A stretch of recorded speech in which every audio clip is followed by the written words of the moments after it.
Welcome, everyone. Next speaker is Daniele Procida, and the title of his talk is How Documentation Works and How to Make It Work for Your Project. So please welcome.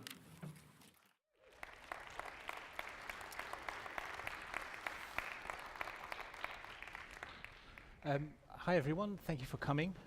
As you see, I've changed the title for about the 15th time, so it's not as advertised. Same content.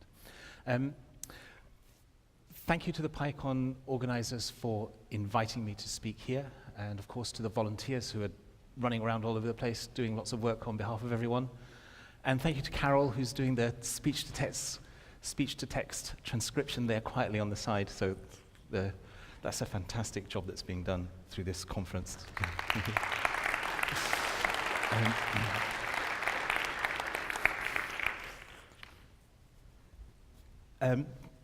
That's me, that's what I look like, in case you need to recognize me later. I work at DVO, we do cloud hosting for Python and Django projects. DVO.com is our website. The idea of our product is that Django and Python developers shouldn't need to be DevOps or system administrators to get their projects onto the web. So if you'd like to talk to me about that later, please do.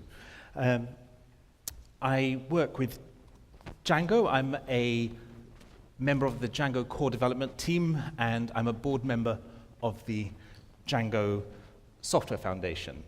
And those are my contact details. So feel free to drop me a line by email or just come and talk to me, now that you know what I look like. So I'll start by telling you something that you knew perfectly well already, which is that better documentation will make your project more successful. So it's nice to have something that everybody agrees with already. I feel that we've got something in common now. It's like bonded a bit already. You know, it's like if you're in a minor car accident with somebody, you bond with them immediately. Well, you know, we can bond over this. Anyway, the point is that when you share your software with the world, you want the world to use it. But many projects and authors fall foul of a very simple principle that it doesn't actually matter how good your software is, because if the documentation is not quite up to the job, the world will obstinately refuse to use your software. So if it's not good enough, or in the worst case, your documentation doesn't even exist, the world is going to decide that the project is just too much trouble, even to discover, and will find something else to solve its problems with. And even if you can somehow force the world to use your software, or at least some of the people in the world, like maybe your colleagues or your henchmen, without good documentation, even your henchmen are not going to use your software very well. We all have henchmen, yeah?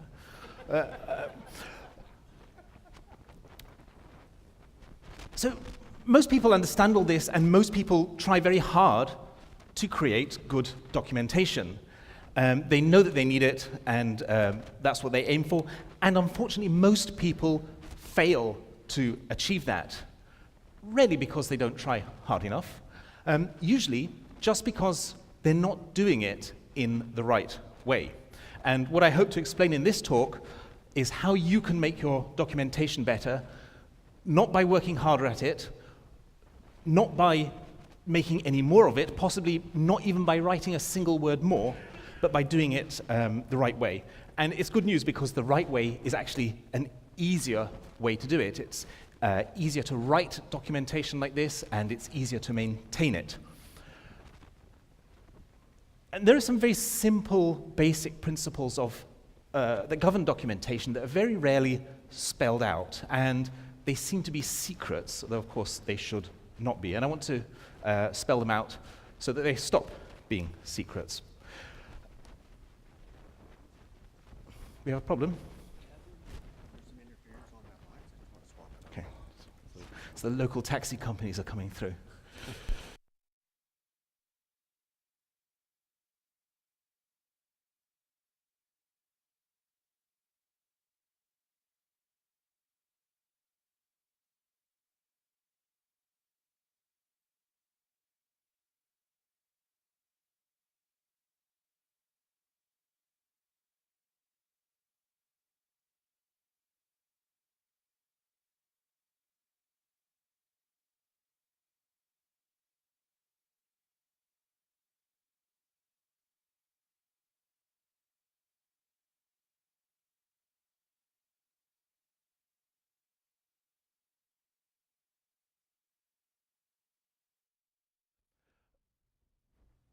Okay, so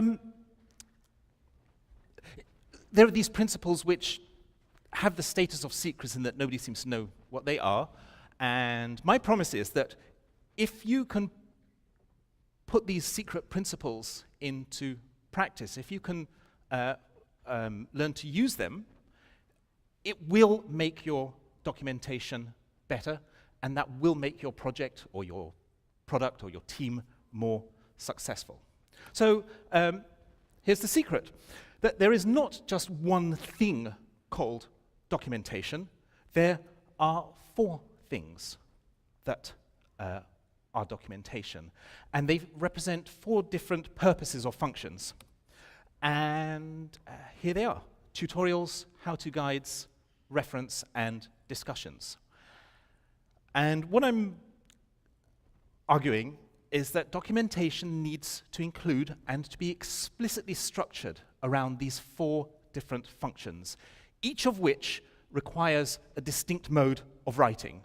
And people working with software need each of these 4 different kinds of documentation at different times, in different circumstances, and they're all usually necessary in your documentation.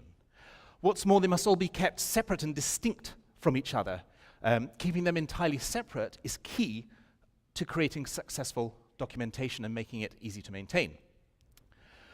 This structure makes it obvious to both the author and the reader what information goes where. It tells the author how to write and what to write and where to write it. It saves the author from wasting a great deal of time trying to work out where to put things, trying to work out how to wrestle the information into a shape that makes sense. Because here we have a structure in which each part of the quadrant has one and only one very clear job.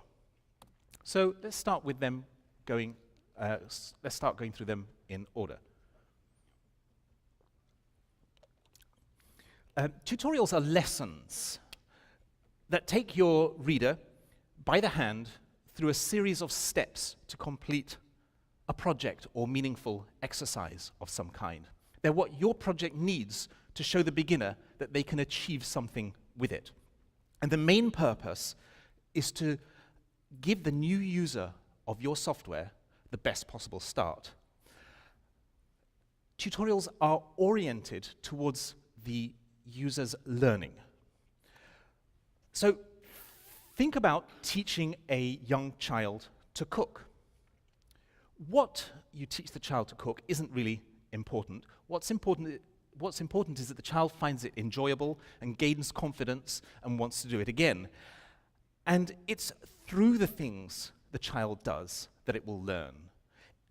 Through the things that it does, it will learn important things about cooking, including some things that you take for granted. For example, that you wash your hands before you handle food. So there are various things that matter, both in teaching a child to cook and in your documentation tutorials. Using software like cooking is a craft or skill, and when we learn a new craft or skill, we learn it by doing. As if you've ever watched a child learn something, you will know that the child learns things by doing it. That's how beginners learn things. They're gaining not theoretical knowledge, but practical knowledge. The point of the tutorial is to get started, not to become an expert or get to the end of the journey, but just to get started on that journey. A tutorial has to inspire confidence of someone who's not used it before, confidence in your documentation, confidence in the software, confidence in you as a teacher, and confidence in their own abilities.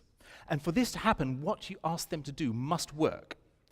And it must be repeatable, so it must work every time for everybody, in every circumstance, whatever operating system they're using, whatever tools they're using, and so on. And this is very difficult because things keep changing and updating all the time.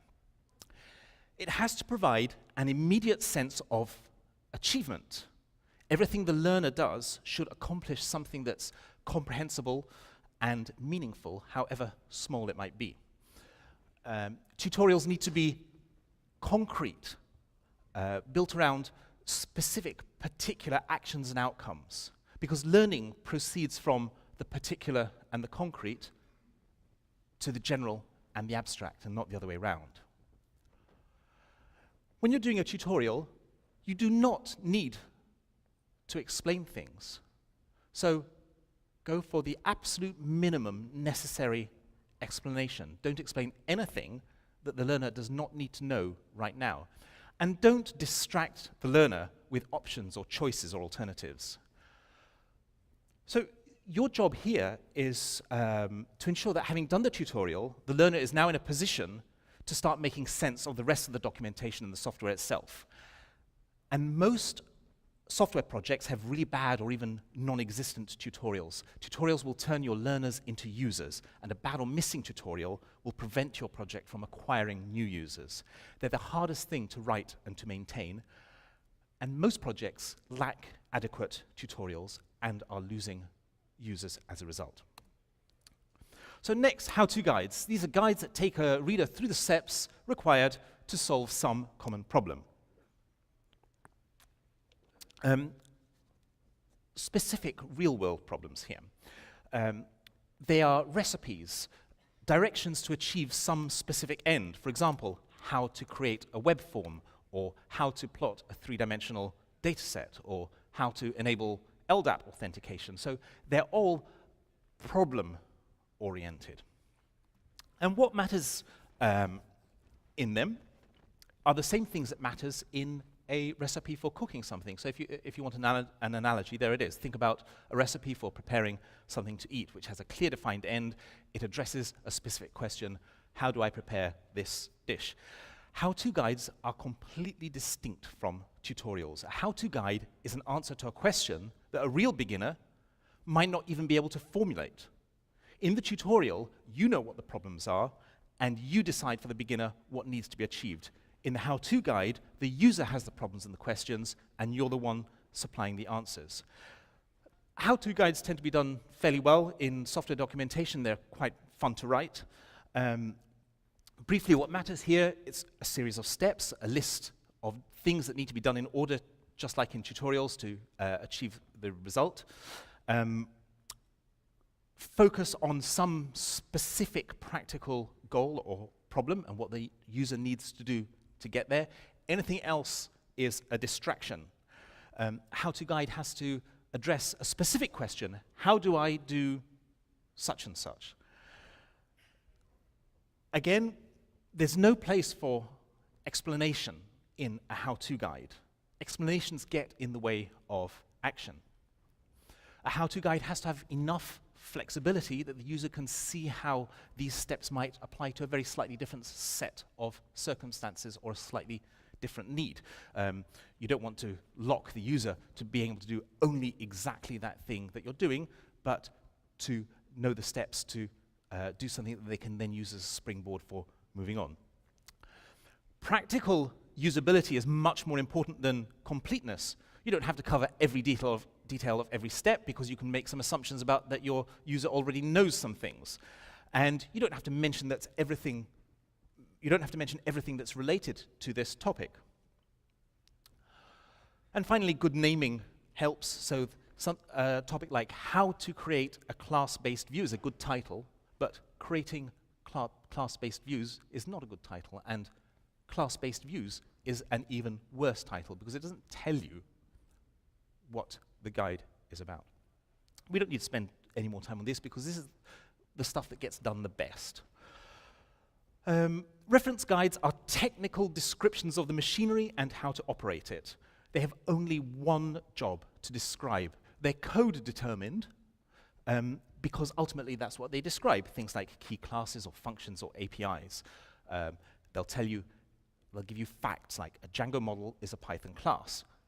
This is how you create a model. These are the available model fields. This is how you instantiate a model class. And reference material is information-oriented. So it needs to list things like classes and functions and attributes and methods. By all means, it can contain examples as illustrations, but its job is not to explain basic concepts or explain how to achieve common tasks. It should be austere and get straight to the point. Here's another analogy: an encyclopedia article about an ingredient, telling you where it comes from, what its properties are, what chemicals it contains, how it behaves. What matters in your reference documentation is that it has the same structure as the code base so that the user can navigate the code and the documentation at the same time. And the author can do the same thing too. Consistency matters in reference guide, tone, structure, format, language must all be as consistent as possible, as consistent as reference material would be in, for example, an actual encyclopedia or dictionary or other reference text. It only has one job: to describe the machinery as clearly and completely as possible.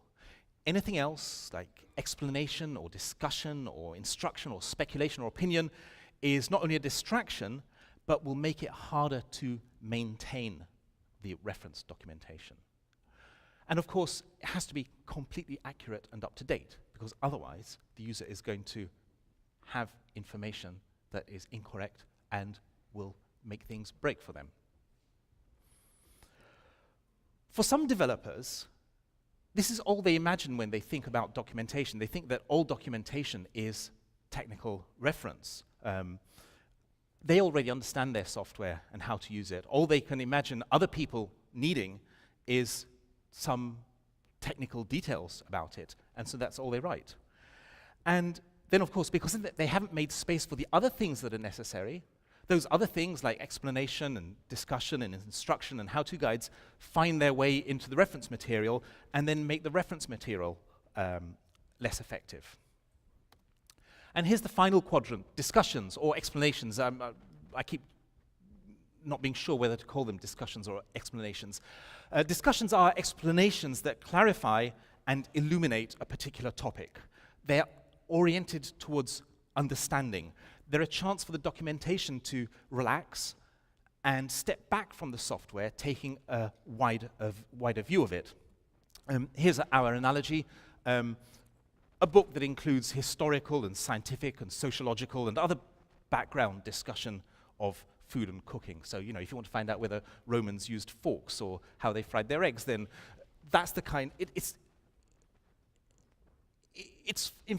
from a distance, but it gives you context and background that's very valuable. That's a book that's certainly worth reading, by the way, Harold McGee. Explanations are the place for background and context, web forms and how they are handled in Django. Search and using search in Django CMS.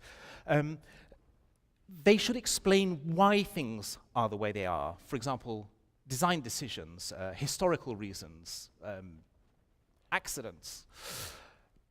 They can consider alternatives or multiple approaches. They can even consider different opinions on the same topic, even contrary opinions. They should make connections that help the user join the dots between different things that make sense of the subject, see how something stands in relation to other things the user may know about already. And in keeping with what we've said before about keeping things separate, they're not the place for instruction, for telling people how to do things, or for technical description. They're not so easy to write, because when you're doing a how-to guide, for example, you've got a question in front of you, or a tutorial. You've got a clear goal. When it comes to writing discussion documents, you're the one who's got to decide where to begin and end the discussion and what it should include. And that's not always so easy to do when you have a blank page staring you in the face. So these are the 4 quadrants of software documentation. And as soon as the things that should be in one of them start appearing in another, the quality of the documentation as a whole begins to fall. In other words, if you add new material to your documentation and you add it into the wrong place, you're going to make your documentation worse, not better. It'll be less useful to the reader and harder for the author to maintain. And then it will look like that. And the thing is, it's actually really hard to keep these things apart, and that's partly because of the way in which their various characteristics overlap. So here they are, each one neatly in its own quadrant. But in fact, we can see that tutorials and how-to guides are similar because they're both concerned with describing practical steps. And what how-to guides share with reference material is that they're most useful when we're actually sitting in front of the code trying to do something. And what reference material shares with discussions is that they're concerned with theoretical knowledge. And what discussions share with tutorials is that they're most useful when we are studying rather than actually coding. So there's this pull, kind of this interactions or gravitational pull between them, which leads towards this. It's really no wonder, it's not a surprise that documentation ends up looking like that. But that's what it should look like. If you want to take a picture now, that's, by all means come and take a close-up, because that's the secret, okay? So there you see the clear layout of the quadrant, and also the tensions that exist in it that tend towards the blurring of the boundaries. And don't be shy, go and stand in front of it. The blurring of the boundaries and the appearance of the wrong things in the wrong places. But when you manage to achieve that structure, you'll have documentation that will work, that's easier to write and to maintain, that's easier to use and to find your way around in. And it's not going to write itself, sadly, because it never does. But you'll have a much clearer idea of what to write, how to write it, and where to put it.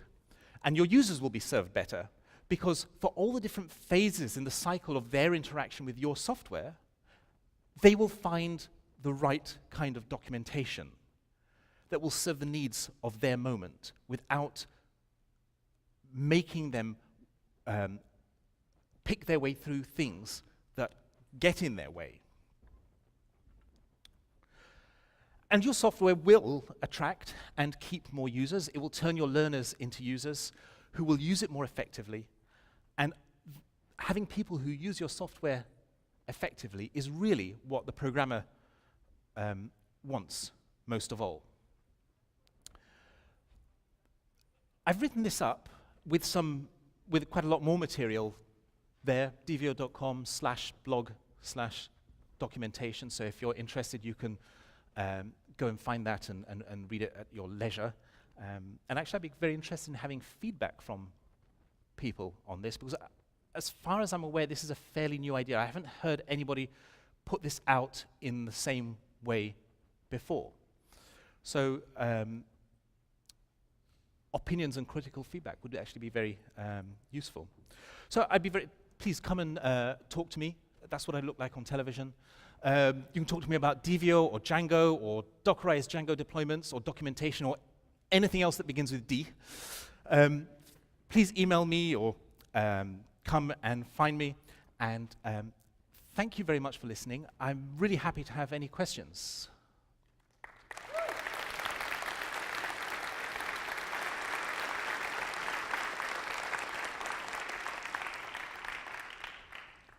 I'll put that back up there for you. Hi, thank you for that talk. I think it's a really important subject in open source software. One of the most common things that people ask me is, well, why can't all our documentation just be in the form of Stack Overflow answers and questions? So, because that's really easy. I agree that that's really important. Where do you think question-answer forums fit into the documentation problem? That's actually a very good example, because I don't think that Stack Overflow is a good way of documenting things, but the questions that appear on something like Stack Overflow give you a very good idea, for example, about what how-to guides might be missing. And if the Stack Overflow questions are about things like just getting started in the basics, if they reveal that people are floundering around even getting started, then you know that your tutorials are not adequate. In fact, your tutorials are probably not adequate anyway. All of you. Yeah. Yeah. So it's very useful as a pointer, but definitely it's not a substitute for documentation, which has to be structured. Nobody will have confidence in you or your project because there's a lot of questions on Stack Overflow. Does that answer your question? That is pretty close. I mean, if people are insisting that that's good enough, you can just tell them, point them at my article, and then they'll know that they're wrong. So,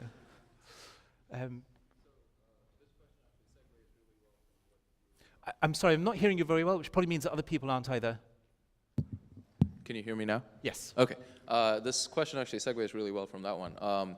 What are your thoughts on documentation being replaced by bots entirely? And what I mean by that is we create an ontology for your documentation. Like you've started out with 4 big pieces, right? And you divide it down, so when you're creating the document, you're really creating nuggets of IC as opposed to entire pages. And so the consumption's completely bot model where, you know, it's driven based on what you want to read as opposed to what the author wants you to read. No, I completely disagree with that, funnily enough. For me, one of the most important things are the tutorials. And I used to be a high school teacher, so one of the things that I learnt at great pain is that when somebody is learning something, they need to be doing things, not being told things. So you have the responsibility of being a teacher, leading a student, leading a learner through a program that you have devised because you know where it's going to go. And there's only humans can do that at the moment. So, and even humans don't do that very well. Well, so just to finish, so what if it wasn't as mechanical as it would sound? What if it was actually conversational? Would that be better, or are you still? Not unless the machine can have an overall concept of what it is. I mean, teach a child to cook, and then you'll see what I mean. See? Thanks. Your organization totally makes sense as a reader of documentation. Like, that's fantastic. That makes a lot of sense. As someone writing the documentation and writing the code, I think one reason stuff ends up everything in the reference section is because that's the part that you know you need to update when you change something. Do you have any recommendations on how to know that you also broke a tutorial when you change something in the code? What was the last part, sorry? Do you have any recommendations on how, like, systems so that Yes. when you change something in the code, how do you know that you broke a how-to? Yeah. Well, how-tos are easier, but the tutorials are really difficult because the user's got to be able to start at the beginning and work through it and get right to the end, and every time they do something, it has to work, because if it doesn't work, this person is a learner, a new person. Now, you've invited them to use your software and left them floundering around, so you just have to keep, at Devia, one thing we do, we have, I think it's every week, somebody in the company goes through one of our tutorials from beginning to end and does all the steps as a beginner would. And that just is really hard work. So I think it's just hard work. So I am a big documentation writer for the company I work for, and I am on my second knowledge base from scratch at this point. And one of the problems I constantly have is adoption, is getting other engineers to conform to standards so that the documentation is easy to read and easy to follow. So my question I pose to you is, if you had to sell someone on the importance of standardization within a knowledge base, for example, just documentation in general, but their argument to you every time you gave them an explanation was that's too hard, even if it's 2 steps, that's too hard, what would you say to them? I would say that this actually makes things significantly easier. That makes it much easier to write and maintain documentation. You can achieve that right now by just shifting around your existing documentation without having to write anything new, just taking things out of the wrong place and putting them where they belong. The way I introduced this for some of our documentation is I merged my own pull request that said, our documentation is structured in this way. And from then on, it was structured in that way. So sometimes you just have to start doing things. It's amazing what people will believe if they see it written down in the documentation on the very first page. Well, so I guess the question is, do you feel like the effectiveness of the documentation justifies the requirements that exist before it's created? So if it may be difficult to create, do you feel like by having it be effective, it supports the need to have standardization, and then people seem to, from your experience, people seem to agree to use standards more often if they notice that it works? I mean, no. Or is it just kind of a toss-up? If you're trying to sell somebody the idea of good documentation, then that's a slightly different problem. Sure. I mean, if they agree that they need good documentation, then, which most people do, Yeah. then you can say, here's a scheme that does work. You'll find this, by the way, in Django's documentation, where I made sure that it says right on the first page of the documentation, go and have a look at Django's documentation, you'll see that this structure is clearly spelled out on Django CMS too. Okay, cool. Thank Thank you. We just have one question, so if you have any more questions, please just Please come and meet talk to me Daniel afterwards. I'll be very happy in the to open answer spaces. Yeah. questions. Yes. Can you comment briefly on the kind of metrics that you would be looking for to gauge the success of different documentation types? And I say this because I've had to argue over the years of the value of a discussion because they don't get a lot of page hits because you read them once and then you're done. Yeah. You don't have to read them over and over like a reference. And so, yeah, can you comment on those metrics? No, I don't have metrics, but I get a sense, for example, that the people asking questions on our IRC channel for one of our projects has dramatically declined. And those were questions about things that were in the documentation and were badly presented because they were in the wrong place. They were there, but they were in the wrong place. And we don't see that. We see people asking much more interesting and difficult questions about how to do new things instead of about things that they should have found in the documentation very easily. So that's the best I can offer there. Thank you, Daniele. Thank you very much.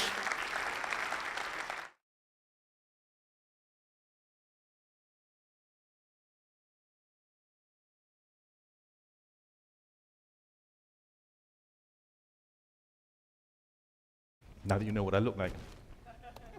So, I'll start by telling you something that you knew perfectly well already, which is that better documentation will make your project more successful. So, it's nice to have something that everybody agrees with already. I feel that we've got something in common now. It's like bonded a bit already. You know, it's like if you have if you're in a minor car accident with somebody, you bond with them immediately. Well, you know, we can bond over this. Anyway, the point is that when you share your software with the world, you want the world to use it. But many projects and authors fall foul of a very simple principle that it doesn't actually matter how good your software is, because if the documentation is not quite up to the job, the world will obstinately refuse to use your software. So if it's not good enough, or in the worst case, you're not by working harder at it, not by making any more of it, possibly not even by writing a single word more, but by doing it the right way. And it's good news because the right way is actually an easier way to do it. It's easier to write documentation like this, and it's easier to maintain it. And there are some very simple, basic principles of that govern documentation that are very rarely spelled out, and they seem to be secrets, though of course they should not be. And I want to spell them out so that they stop being secrets. We have a problem? Okay. So the local taxi companies are coming through.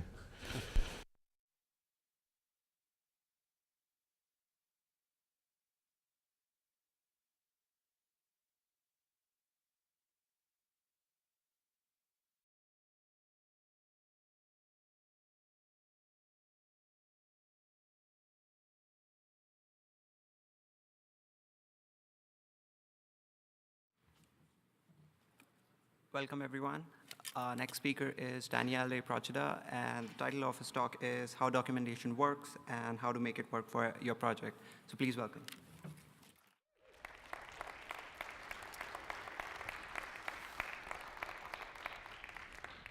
Hi, everyone. Thank you for coming. As you see, I've changed the title for about the 15th time, so it's not as advertised. Same content. Thank you to the PyCon organizers for inviting me to speak here, and of course to the volunteers who are running around all over the place doing lots of work on behalf of everyone. And thank you to Carol, who's doing the speech-to-text transcription there quietly on the side. So that's a fantastic job that's being done through this conference. Documentation doesn't even exist the world is going to decide that the project is just too much trouble even to discover, and will find something else to solve its problems with. And even if you can somehow force the world to use your software, or at least some of the people in the world, like maybe your colleagues or your henchmen, without good documentation, even your henchmen are not going to use your software very well. We all have henchmen, yeah? So most people understand all this, and most people try very hard to create good documentation. They know that they need it, and that's what they aim for. And unfortunately, most people fail to achieve that. Rarely because they don't try hard enough. Usually just because they're not doing it in the right way. And what I hope to explain in this talk is how you can make your documentation better.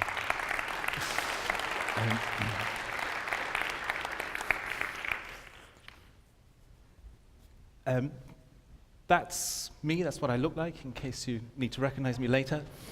I work at Devio, we do cloud hosting for Python and Django projects.